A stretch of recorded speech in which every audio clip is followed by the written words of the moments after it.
Boa tarde, me chamo Gustavo. Eu irei falar mais sobre o Renascimento e eu quero começar explicando um pouco sobre a justificativa dos pensadores da época se referirem ao seu período como Renascimento.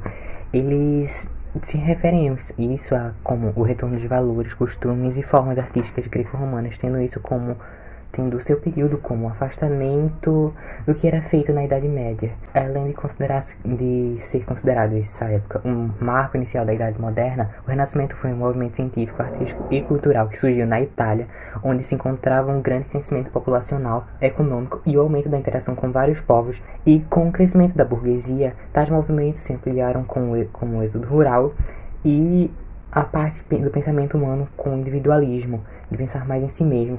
A Itália ela foi notória nesse período porque lá se passavam muitas embarcações, eles tinham contato com muitos povos que não fossem somente os europeus. Foi assim também que o Renascimento saiu se expandindo pelas várias partes da Europa, mas ele se expandiu de formas diferentes. Por mais que a expansão tenha sido de forma diferente em vários cantos da Europa e em tempos diferentes, todas elas tinham algo em comum, e elas vivenciaram o rompimento com o teocentrismo. O ser humano passa a se descobrir criador de sua história e não mais um ser divino que irá ditar o jeito que ele deve viver ou como deve aproveitar do seu livre-arbítrio. Ele passa a conhecer e modificar o ambiente ao seu redor. E ao invés de pensar no mundo como uma dualidade medieval, o ser humano se enxerga capaz de modificar a sua vida, tendo a si mesmo como posição de destaque, dando vez ao antropocentrismo. Mas não devemos esquecer que, naquela época, eles ainda davam muito valor aos princípios, aos dogmas religiosos, principalmente aos dogmas católicos, mesmo sendo o período de reforma e contra-reforma. Deus ainda continuava no pensamento humano. Durante esse período vemos um grande boom no crescimento do pensamento racional. O ser humano, depois disso, também passa a questionar os próprios dogmas da igreja, como falei anteriormente, com a reforma protestante e a contra-reforma católica. E Lutero, com a criação da prensa, ele começa a traduzir, em vez de deixar a Bíblia no latim, ele começa a traduzir para outros idiomas, o seu próprio, que era o alemão. Em outros lugares, como a França, era traduzida para o francês, claro. E isso também é um marco da transição da Idade Média para a Idade Moderna. Além de que tenhamos a ruptura do feudalismo para o mercantilismo, que posteriormente irá se tornar o capitalismo. Algumas características do Renascimento são o humanismo, que é uma corrente intelectual que valoriza o ser humano no centro do pensamento, tem como princípio a exaltação do espírito crítico e do individualismo, ampliando a visão teocêntrica. O racionalismo, que é o uso da razão e das experiências empíricas para que torne notório os métodos científicos de observações, como feitos por Copérnico, e a criação do método científico feito por René Descartes. A razão para de ser subordinada à fé. Além disso, temos a extrema valorização da antiguidade clássica greco-romana, e algo que eu achei interessante, que foi o universalismo, que os pensadores daquela época, como Leonardo da Vinci, Galileu Galilei, eles eram formados e estudavam várias áreas do conhecimento. Leonardo da Vinci mesmo, ele era filósofo, arquiteto, astrônomo, matemático, e Galileu Galilei, ele era físico, filósofo, astrônomo, entre outras personalidades notórias dessa época. Quero fazer uma comparação entre a Idade Média e o Renascimento. Durante a Idade Média, a arte não poderia ser sobre o ser humano, ou sobre a sua família, ou qualquer coisa que não fosse litúrgica. Eles poderiam ver isso como uma heresia, ou algo egocêntrico. A arte deveria ser somente litúrgica e seguindo os padrões ditados pela igreja, que não eram mostrar as divindades ou os santos como algo tão humano, tão próximo do mundo. Além de que a arquitetura ela deveria ser gótica, seguindo seus padrões para exaltar a Deus e mostrar a nós como éramos pequenos, como somos pequenos. As construções eram voltadas para templos, igrejas, castelos e mosteiros. Já no Renascimento, os artistas não se veem obrigatórios a fazer somente o que for litúrgico, assim, referindo algumas características desse período, até mesmo como os personagens bíblicos ou greco-romanos. Eles começam a ser humanizados, e também podemos encontrar o homem virtuviano, de Leonardo da Vinci, que é a representação do princípio de beleza, equilíbrio e de proporções perfeitas, matematicamente perfeitas. O conceito de perspectiva é usado para dar mais expressão e profundidade às obras, principalmente na parte dos olhos, em outras obras. O classicismo foi uma escola literária que teve seu apogeu durante o Renascimento, cujo berço foi a Itália, época em que marcou o fim da Idade Média e o início da Idade Moderna. Foi um período de intenso renascimento filosófico, político, cultural e artístico. A sociedade, que já não queria seguir o teocentrismo medieval, os artistas acreditavam no antropocentrismo, ou seja, que o ser humano é o centro de tudo. Essa era uma ideia muito utilizada pelos pensadores da Antiguidade Clássica, como Aristóteles, Platão e vários outros nomes que você deve ter ouvido nas aulas de filosofia. O classicismo é o nome atribuído à literatura que foi produzida no contexto de vigência do Renascimento, amplo movimento artístico, cultural e científico que ocorre no século XVI, inspirado na cultura clássica grego-latina. O contexto histórico que propiciou o surgimento do Renascimento foi marcado por uma série de acontecimentos, como as navegações de descobrimentos no final do século XV, a formação dos Estados modernos, a Reforma Protestante em 1517, a Revolução Comercial, iniciada no século XV, o fortalecimento da burguesia comercial, entre outros acontecimentos que acentuaram o declínio da Idade Média, dando origem à Era Moderna. O interesse pela cultura clássica já vinha ocorrendo desde o final do século XIII na Itália, onde escritores e intelectuais como Dante Alighieri, Petrarca e Boccaccio, chamados humanistas, liam e traduziam autores latinos e gregos. Dante Alighieri, autor da Divina Comédia, criou a medida nova, modo de se fazer poemas a partir de versos decassílabos, deixando para trás as redondilhas medievais, que passaram a ser categorizadas como medida velha. Ainda nesse contexto de surgimento de ideias humanistas na literatura, teve o papel de destaque o poeta italiano Petrarca, que se tornou referência na composição de sonetos ao publicar 350 poemas, a maior parte de sonetos, em seu Cancioneiro. O soneto italiano difundido por Petrarca é uma forma fixa que consiste de 4 estrofes, dispostas da seguinte forma. A primeira e a segunda possuem 4 versos, a terceira e a quarta 3 versos. Nesses sonetos, Petrarca cantava o amor platônico, restrito ao plano das ideias, por Laura, sua musa. Boccaccio destacou-se pela escrita da obra em prosa intitulada Decameron, conjunto de narrativas curtas e picantes que retratavam criticamente a realidade europeia. Essas transformações, iniciadas pelos humanistas no século XIII, foram intensificando-se e gradualmente proporcionando o clima ideal para que, no século XVI, surgisse o classicismo. Esse importante movimento artístico floresceu em um contexto histórico de profundas transformações sociais, econômicas, culturais e religiosas, momento em que a fé medieval foi substituída pela razão, o cristianismo pela mitologia grego-latina e o teocentrismo pelo antropocentrismo. Diferentemente do homem medieval, que se voltava essencialmente para as coisas do espírito, o homem do século XVI, sob o ideário do classicismo, voltou-se para a realidade concreta e acreditava-se em sua capacidade de dominar e transformar o mundo que o cercava. O classicismo em Portugal compreende o período literário do século XVI, entre os anos de 1527 e 1580. Em 1527, Sá de Miranda, um poeta português, passou um período na Itália e lá teve acesso à literatura renascentista. O marco inicial do movimento foi a chegada de Sá de Miranda a Portugal, trazendo consigo uma série de revoluções literárias vistas durante sua viagem à Itália. Influenciado pelo doce estilo novo que aprendera lá, Sá de Miranda apresentou à literatura o decassílabo, conhecido mais tarde como medida nova, que estruturava o que hoje em dia chama-se de clássicos, por meio de sonetos trabalhados em temas filosóficos e existenciais, além também da ambiguidade amorosa. A medida nova encontrava-se em oposição à medida velha, que buscava apresentar tanto poemas com estrutura medieval, que eram os versos com redondilhas, como também temas prosaicos, como a beleza feminina e desilusão amorosa. O classicismo em Portugal teve fim em 1580, com a passagem de Portugal para o domínio espanhol e com a morte de Luís de Camões, uma das maiores figuras da literatura lusofana.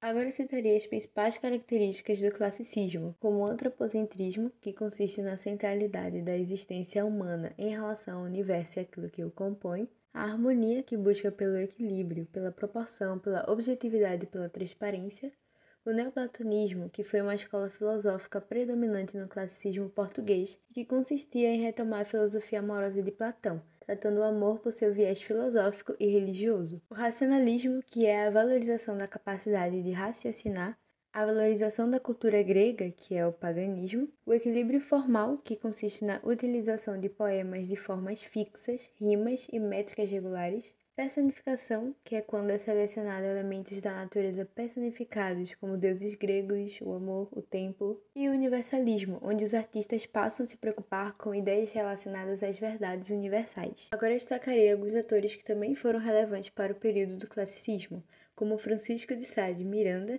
que já foi citado, que foi responsável pela introdução do verso decassílabo em Portugal e as formas da canção da sextina e as produções em tercetos e em oitavas. Constituíam as suas temáticas a reflexão moral, filosófica e política, além do lirismo amoroso. Escreveu também textos dramatúrgicos e cartas em forma de verso. Temos também Bernardino Ribeiro, um poeta e escritor português com a sua novela Menina e Moça, de 1554. Antônio Ferreira, com a sua obra A Castro, de 1587, que é a primeira tragédia clássica portuguesa, tendo por base a vida e a morte de Inês Castro. Também é importante destacar alguns escritores humanistas italianos, que já foram citados por Lucas, como Dante Alighieri, com a sua obra mais popular, A Divina Comédia, de 1555, que relata sua viagem imaginária ao inferno, purgatório e paraíso, encontrando mortos ilustres do passado ou de sua época, discutindo fé e razão, religião e ciência, amor e paixões. Francesco Petrarca, que é considerado o pai do humanismo e inventor do soneto.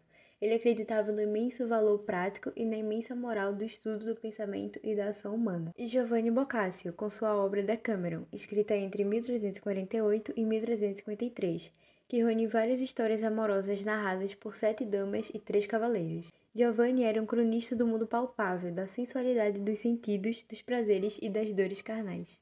Eu vou falar sobre Camões. Luís Vaz de Camões nasceu em Lisboa, Portugal, por volta de 1524. Era filho de Simão Vaz de Camões e Ana de Sá e Macedo. Em 1527, durante uma epidemia de peste em Lisboa, Dom João III e a corte mudaram-se para Coimbra, e Simão, a mulher, e Luís, na época com apenas 3 anos de idade, acompanharam o rei.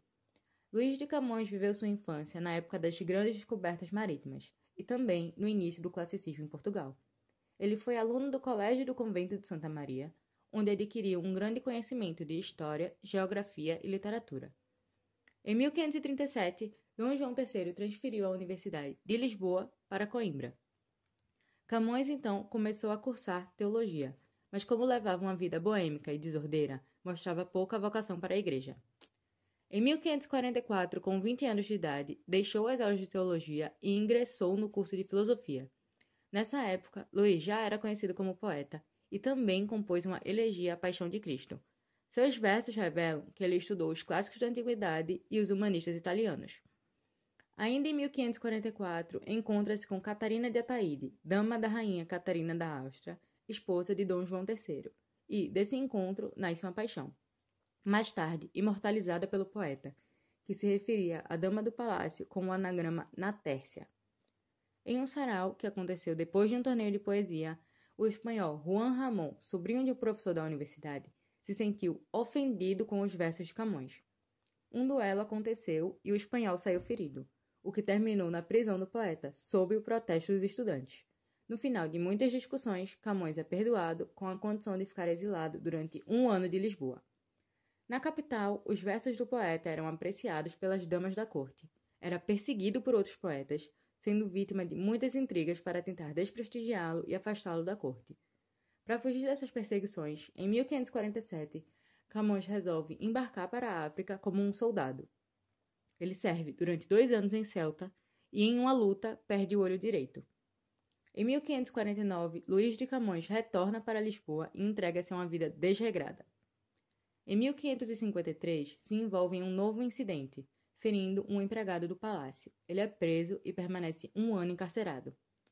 Nessa época, inspirado nas conquistas ultramarinas, nas viagens por mares desconhecidos, na descoberta de novas terras e no encontro com costumes diferentes, escreve o primeiro canto de sua imortal poesia épica, Os Lusíadas. Posto em liberdade em 1554, Camões embarca para as Índias. Ele esteve em Goa e toma parte de várias outras expedições militares. Ele é nomeado provedor em Macau, na China, e durante a sua estadia, escreve mais 6 contos de seu poema épico. Em 1556, parte novamente para Goa, mas sua embarcação naufraga na foz do rio Mekong. Camões consegue se salvar nadando, levando consigo os originais dos Lusíadas. Chegando a Goa, é preso novamente em consequência de novas intrigas. Lá, ele recebe a notícia da morte prematura de sua amante, Catarina de Ataíde. Em 1569, Camões resolve voltar para Portugal e embarca no navio Santa Fé, levando consigo um escravo que lhe acompanhou até seus últimos dias. Ele chega a Cascais em 7 de abril de 1570. Depois de 16 anos longe, ele tinha retornado à sua pátria. Em 1572, publica seu poema Os Lusíadas, que celebra os feitos marítimos e guerreiros de Portugal. Camões foi um poeta sofisticado e popular, o poeta erudito do Renascimento, mas às vezes se inspirava em canções ou trovas populares, e escreveu poesias que lembram as velhas cantigas medievais. Além de Os Lusíadas, Camões escreveu poemas líricos, versos bucólicos, as comédias É o Rei Seleuco, Filodemo e Anfitriões, e uma coleção de sonetos de amor. Entre eles, o mais famoso, O Amor é Fogo, que arde sem se ver. Luís de Camões morreu em Lisboa, Portugal, no dia 10 de junho de 1580, em absoluta pobreza. Segundo alguns biógrafos, Camões não tinha sequer um lençol para lhe servir de mortalha. Teria sido enterrado em uma cova rasa e, mais tarde, em 1594, Dom Gonçalo Coutinho mandou esculpir uma lápide com os dizeres, abre aspas, aqui jaz Luís de Camões, príncipe dos poetas de seu tempo, viveu pobre e assim morreu, fecha aspas. Os Lusíadas foi um grande poema épico de Luís de Camões. Foi publicado em 1572 durante o Renascimento em Portugal. Contos como Odisseia e Enéas foram grandes inspirações para Luís. Essas obras eram de Homero. E, bom, os Lusíadas tratavam das viagens de portugueses por mares que nunca foram dantes navegados. E uma das características da época é a narração de episódios históricos ou lendários de heróis que possuem qualidade superior. Sobre a forma, é constituído por 1102 estrofes de 8 versos cada uma. E isso vai resultar em um total de 8.816 versos. E Camões utilizou em sua obra somente versos decassílabos, ou seja, de 10 sílabas métricas. Esse tipo de verso era conhecido como medida nova e foi levado da Itália para Portugal por Sá de Miranda em 1527. Fato esse que vai marcar o início do classicismo português. E sobre as rimas aparece da seguinte forma: o primeiro verso rima com o terceiro e o quinto. O segundo vai rimar com o quarto e com o sexto. E o sétimo e o oitavo vão rimar entre si, que vão ser chamadas de oitava rima. Sobre a estrutura, é composto de 5 partes: a proposição, invocação, dedicatória, narração e epílogo. Na proposição, que aparece no canto 1 da primeira, terceira estrofe, o autor nos apresenta o tema do seu poema, que foi a viagem de Vasco da Gama às Índias e as glórias do novo português, do povo português, comandado por seus reis que vão espalhar a fé cristã pelo mundo. A segunda parte vai estar também no canto 1, na quarta e quinta estrofe, e vai consistir na inovação das musas do rio Tejó, as Tágides.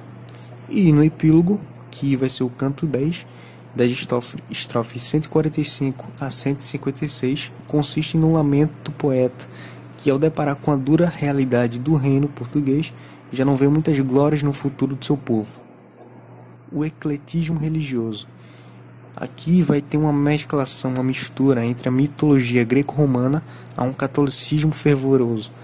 Vão ser protegidos pelos deuses. Os portugueses procuram impor aos infiéis mouros sua fé cristã. Então, o português é visto por Camões como representante de toda a cultura ocidental e vai bater contra o inimigo oriental, o árabe não cristão. Todo esse fervor religioso não impede a utilização pelo poeta do erotismo de cunho pagão, como no episódio da Ilha dos Amores, e seus defensores lusitanos são protegidos ao longo de todo o poema por uma deusa pagã, que vai ser conhecida como Vênus.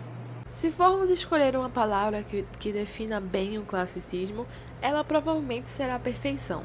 A perfeição, o equilíbrio, o rigor estético, pureza das formas e beleza. Não obstante, o classicismo surgiu junto com o Renascimento, onde a busca e supervalorização do homem era uma forte crescente. Simetria e proporções perfeitas, tudo isso era constantemente buscado por artistas do classicismo para poder representar essa harmonia tão valorizada perante o homem. E é impossível falar de classicismo sem citar, no ramo artístico, as artes plásticas e a arquitetura. Analisando cada uma delas, vamos encontrar diversos traços que nos remetem e ajudam a entender o que era buscado e apreciado por essa escola literária. David, de Michelangelo, e o Homem Vitruviano, de Leonardo da Vinci, são bons exemplos nas artes visuais. Já na arquitetura, Le Corbusier e Ludwig Mies van der Rohe. Em outros campos, como na música, temos os nomes de Mozart e Beethoven. Era inclusive a primeira vez que o instrumental chamava mais atenção numa música. O interesse por essa música, agora denominada clássica, levou à padronização e aprimoramento de orquestras sinfônicas, por exemplo. Mas a literatura dispensa apresentações.